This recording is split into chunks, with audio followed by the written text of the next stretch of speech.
Billy D here. Just thought I would go and show a new piece of equipment and explain why I'm changing the equipment that I'm changing. So first, let's show the old piece of equipment. It's the board that my pedals are mounted to, the pedal board. And it was a budget board, had enough real estate for me to put my pedals on. But there's some issues that emerged, and one of them right off the bat I was pretty disappointed by. Here's the brand. And that's the case, and that's actually, believe it or not, part of the problem. This board came with a power supply ready to go. Problem is, they skimped on the shoulder strap harnesses. That one broke off. A 25-cent piece let my entire board go crashing to the ground when I was loading out of a gig, and wouldn't you know it, it smashed right there, and within a week I didn't have any more power supply. Pretty bummed. So I ended up having to buy my own new power supply. Now the board itself is all the soft side of Velcro or hook and loop. So technically that can be good. It gives you, full real estate all over to be able to Velcro your pedals on. But what that also means is all your wires show. And I think it's ugly and they're kind of vulnerable. So anyway, I decided it was time for a new board. So here's what I bought. I bought a new Voodoo Labs dingbat board. And this bad boy is made of aircraft aluminum, super strong.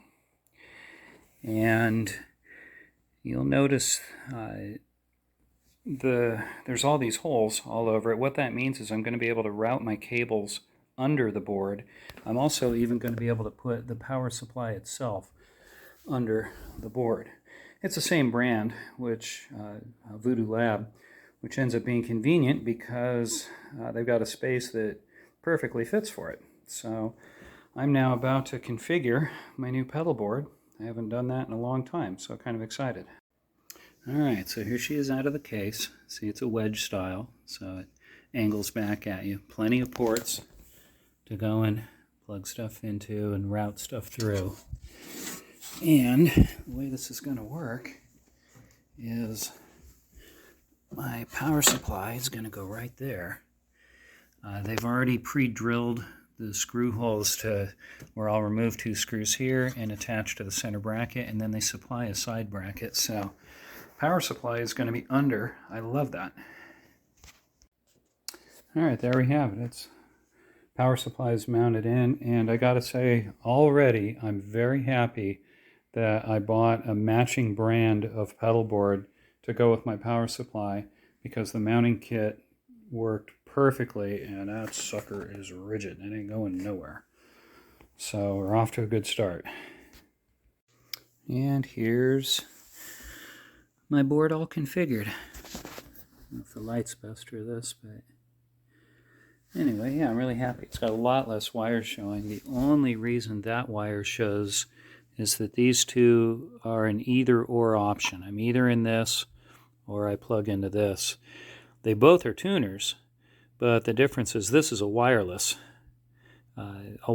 transceiver, so I have a wireless base. And the reason I don't always play with wireless is because some high electronics interference environments, like unfortunately a lot of casinos, can interfere even with a higher end wireless system like that.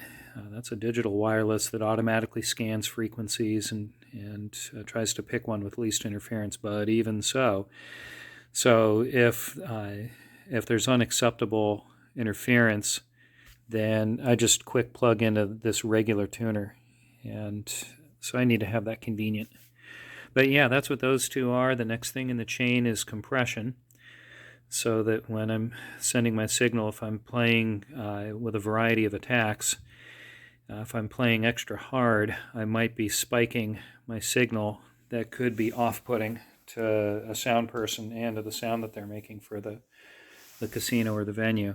So this manages that. It helps prevent excessive frequencies from getting out if my attack gets too heavy. Then I have an envelope filter, which makes kind of like a wah-wah pedal sound, but it's all depending on my playing attack. So if I'm playing soft, ba-doom, doom, doom, doom, it won't do it. But if I'm really digging in with that activated, then it makes like a beow, beow kind of sound. It's funky. Flea uses them once in a while for chili peppers. I don't use it that much, but once in a while. And then that box, a Sans amp, gives me some distortion overdrive if I want it, some other tone shaping. But the main reason I keep it on here is it's also a really good direct box. So if my amp ever failed on stage, we could plug right into there, right into the house sound, and it's like having a whole backup amp in one pedal. So that's just kind of insurance to keep it on the board. So anyway, yeah, I'm really happy. A good purchase. Oh, and the case. If you saw in the beginning where I said that last pedal board I got, the case failed and it ended up, dropping the whole board because it had cheap plastic attachments. This is metal and thick. It ain't going nowhere, so this should be a much better setup.